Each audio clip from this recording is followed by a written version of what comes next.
ketika lihat polisi tidur yang saya maksud ini, tiba-tiba motor itu mati. Dan pas ketika udah mulai mau masuk beduk maghrib, baru buka. Kami masih terjebak.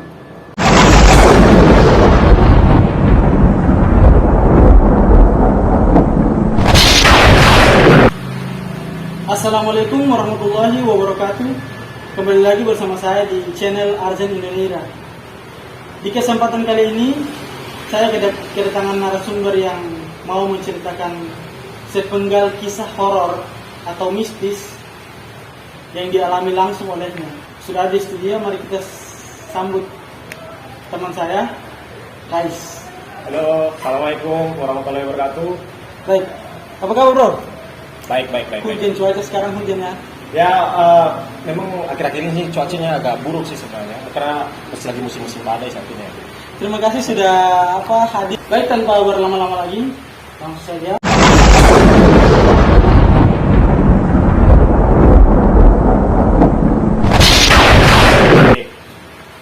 Jadi ini waktu itu kebetulan saya dan teman saya ini namanya Zul. Kami ingin pergi ke arah-arah.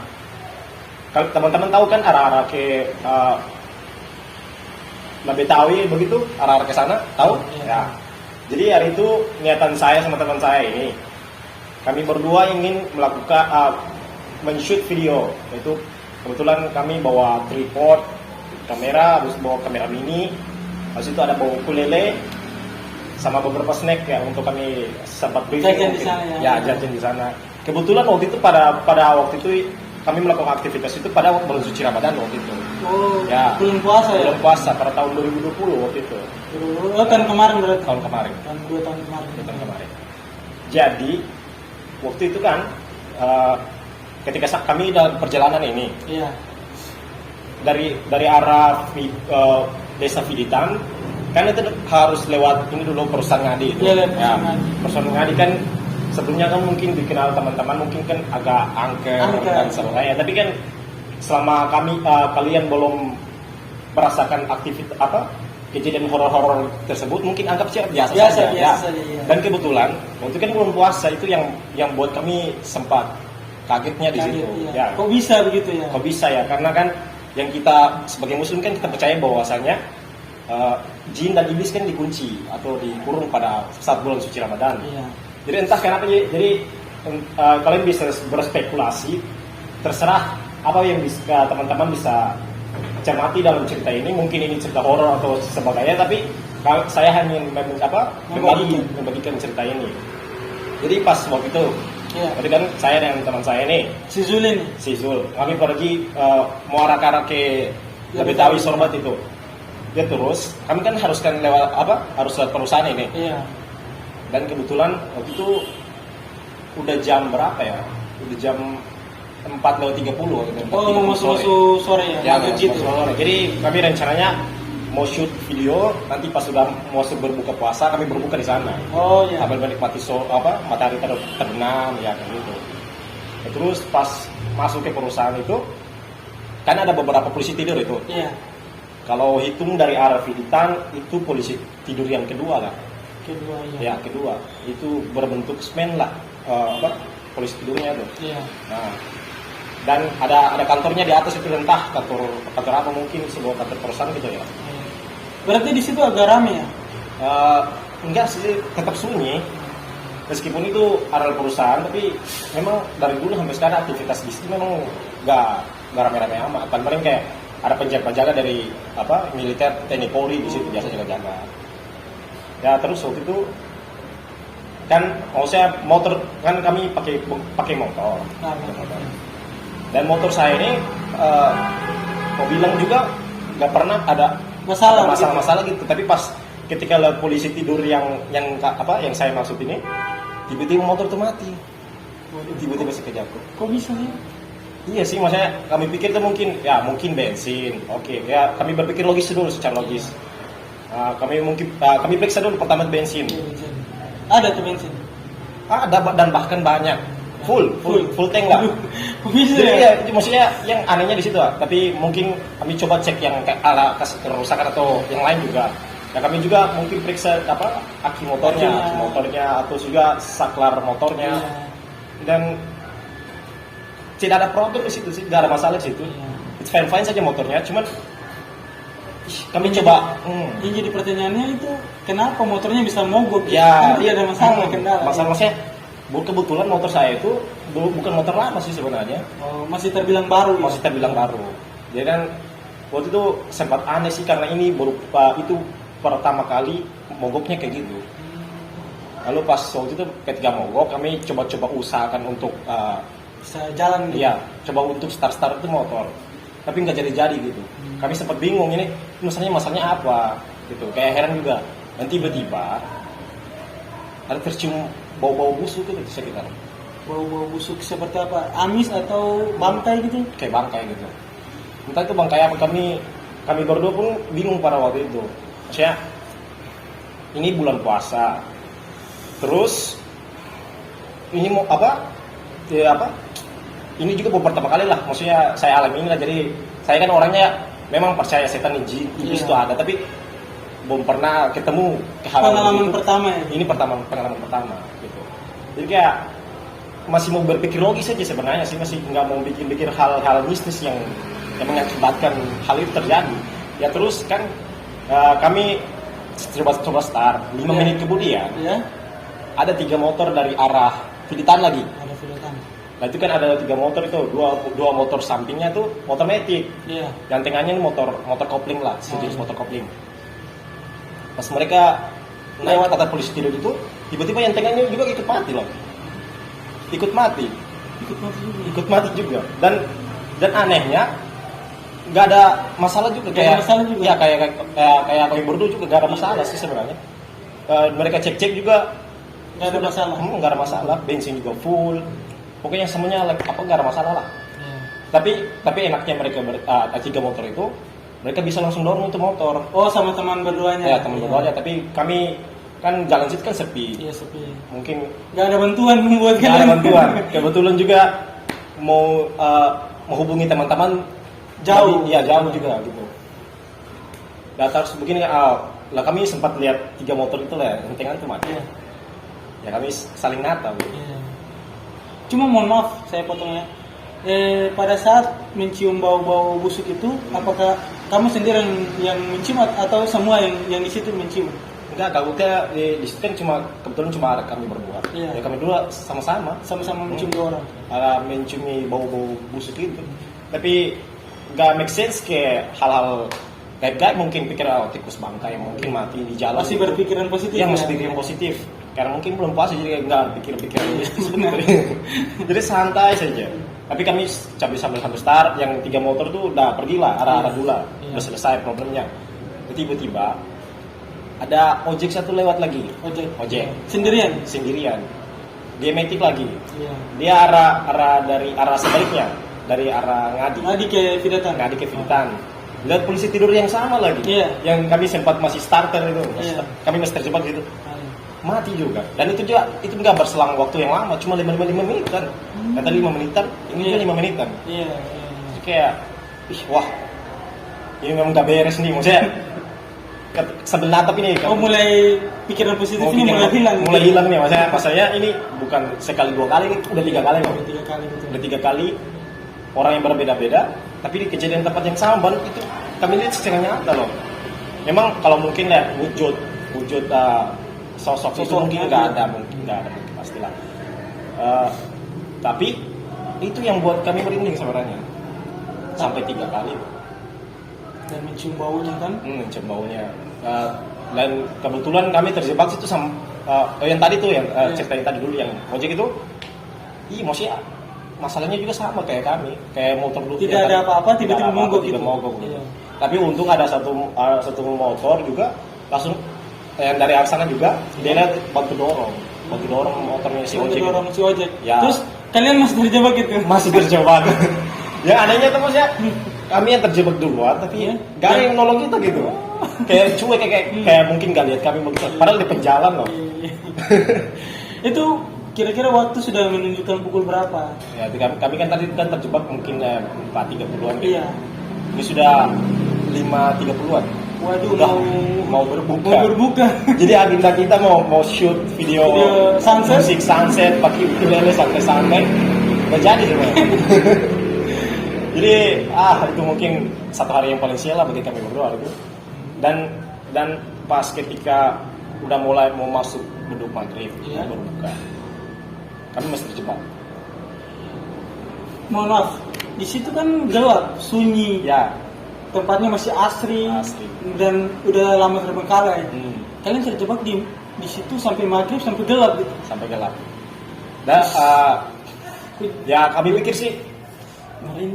Kami pikir sih waktu itu mungkin ini harus cara apa sih sebenarnya? Maksudnya mungkin teman-teman juga waktu itu kami sempat hubungi, tapi pada nggak ada yang punya motor, maksudnya untuk jemput gitu. Kan. Jadi kami pikir, udahlah kita dorong aja gitu.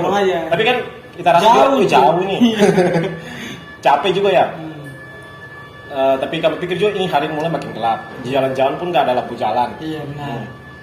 Baru kan meskipun bukan cuman yang kami takutkan sih bukan cuman hal gaibnya, tapi ada penjahat-penjahat yang suka nongol gitu, begal dan sebagainya. Lalu untung saja pas pada saat mau masuk beduk maghrib itu 5 menit sebelumnya lah, ada senior kami lewat dari arah Videtan, arah Ngadi, dia sendirian. Terus dia lihat kami berdua, lah ditanya ada masalah apa ya kami jelaskan langsung udah dia bantu dorongin sampai keluar dari lokasi itulah. Yang penting maksudnya meski nggak bantu sampai ke rumah, yang penting udah keluar dari situ lah. Yang penting pikiran kita udah tenang, maksudnya kita keluar juga langsung berbuka gitu. Terus dia bantu sampai arah ke desa Videtan. Kebetulan ada senior kami juga berkumpul di jalan. Maksudnya kami berbuka bersama-sama. Ya. Dan mereka dan kami jelaskan maksudnya problem motornya kita tuh kayak gimana, maksudnya. Dan mereka coba cek itu motor. Dan nggak ada yang bisa. Kami pikir kan mungkin sekelas saya dengan teman saya kan mungkin untuk pengetahuan untuk motor kan kurang. Nggak terlalu hebat-hebat apa untuk periksa motor. Dan kami kebetulan senior kami yang jago di situ. Jago dalam hal motor ya. Jago dalam otomotif itu. Terus diperiksa, dibilang nggak ada masalah. Nggak masalah. Terus sampai kapan motornya bisa jalan lagi? Terus waktu itu kan kami sudah ya mereka semua pada coba ya, maksudnya senior itu mungkin ada sekitar 5 orang tuh ya. Saya masih ingat waktu itu. Semua coba nggak ada yang bisa, mau start nggak ada yang jadi. Terus udah masuk sampai lepas saya waktu itu mau masuk sholat isya kebetulan kami terjebak di desa Videtan. Waktu juga di situ dapat jalan kan juga sudah ramai gitu. Lah ya terus sudah kan kebetulan senior saya itu ada beberapa orang yang punya motor juga. Kebetulan mereka mau arah Tual, dari rumah lah. Kebetulan setara dengan rumah saya. Terus dorong, ya kami udah sampai di rumah saya. Terus saya udah pasrah nih. Udah bisa bawa ke bengkel aja maksudnya gitu. Yang penting uang keluar, yang penting motor jadilah gitu. Gue pikir sudah, itulah. Gak mau coba lagi, udah nyerah maksudnya. Ya, terus lah aku suruh pulang nih si teman saya nih pulang. Kebetulan rumahnya dekat saja, jadi di jalan kaki aja. Terus ayah dan ibu saya pulang. Saya jelasin ya motor mati gini tiba-tiba ya mereka kaget juga. Tapi tanggapan mereka gimana? Pertama untuk saya kelas bapak saya mungkin masih pikiran logis ya. Ya masih nggak pikiran yang macam-macam gitu. Tapi mama saya pikiran anak-anak lah. Karena mungkin juga khawatir dengan anaknya juga ya. Nah, terus tapi lama kelamaan bapak saya coba juga gak jadi langsung. Beliau juga mungkin pikirannya udah kayak hal mistis gitu.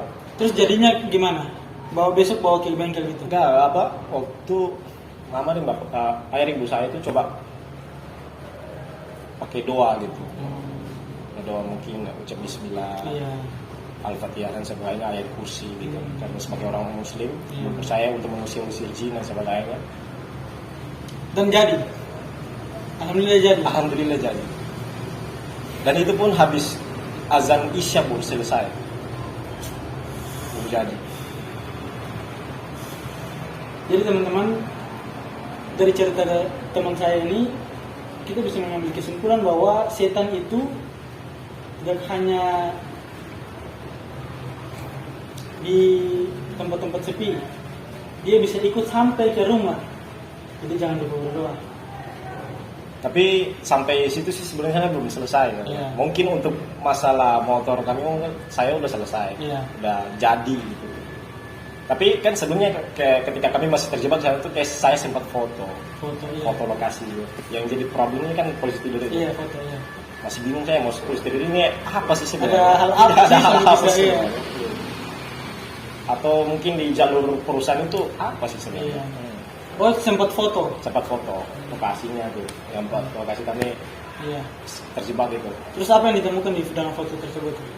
Memang nggak ada apa-apa, tapi saya coba ceritakan pengalaman saya lewat laman Facebook, sosial media. Iya. Dan pasti banyak tanggapan. Banyak tanggapan. Iya.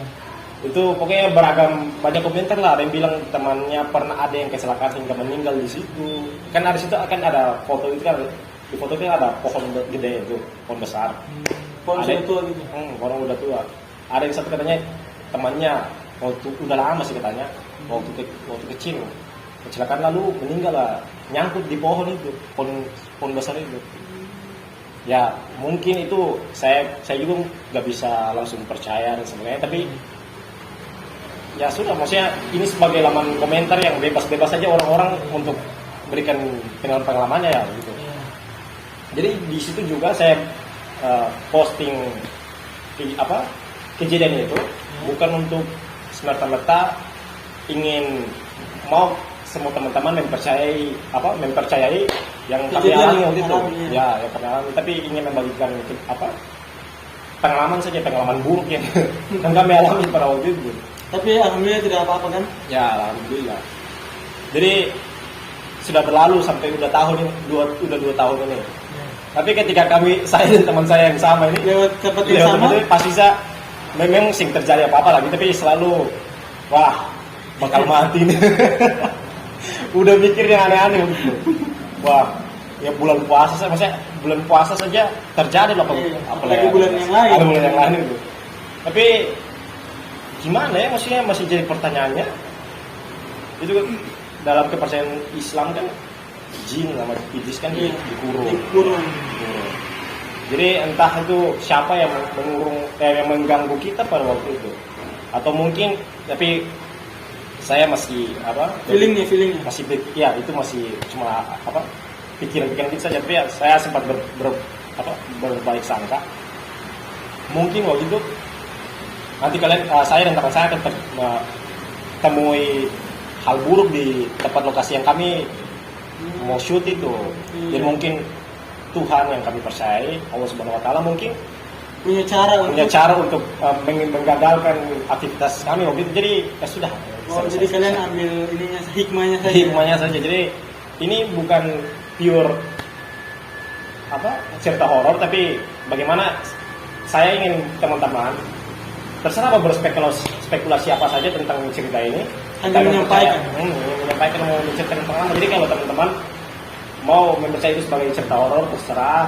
Teman-teman mempercayai itu sebagai takdir Allah, itu juga terserah. Memang semua itu takdir Allah, tapi ya semua itu punya pemahamannya masing-masing terhadap suatu masalah gitu. Jadi untuk teman-teman juga, jadi kadang-kadang harus kemana-mana juga ya ucap bismillah juga lah. Iya, benar. Selalu membawa nama Allah ke mana saja agar selalu dilindungi dalam perjalanannya. Karena kebetulan juga kemarin sempat ada ini ya, berita yang heboh kemarin tuh. Apa itu? Ada yang dibegal di lokasi itu ya, lokasi yang kami. Jadi bukan cuman memang hal mistis tidak bisa mencelakai kita, tapi ya manusianya itu sendiri yang bisa mencelakai juga. Jadi saya mohon kepada teman-teman sekalian, mungkin bisa lebih berhati-hati. Kalau punya sesuatu yang terjadi harus tetap tenang gitu. Nggak boleh Panik, harus tetap tenang. kontrol diri dan jangan lupa berdoa. Ya mungkin itu saja yang bisa saya ceritakan, pengalaman cerita horor saya. Kalau teman-teman punya cerita horor mungkin bisa berbagi dengan Arzin juga. Oke. Terima kasih telah menyaksikan video ini. Dari pengalaman teman saya cukup membuat bulu kuduk merinding karena itu kan tempat horor. Kalau kalian pernah ke Tual, pernah ngelewatin Korsam Ngadi, itu sangat-sangat horor, sangat mencekam, apalagi malam hari. Baik, mungkin itu saja video cerita dari teman saya.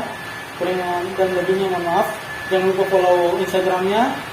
Mungkin akan tertera di bawah Rais Adima Putra _ Dan jangan lupa subscribe channel ini jika kalian suka, untuk mendukung video ini terus berkembang. Terima kasih. Assalamualaikum warahmatullahi wabarakatuh. Waalaikumsalam warahmatullahi wabarakatuh. Peace.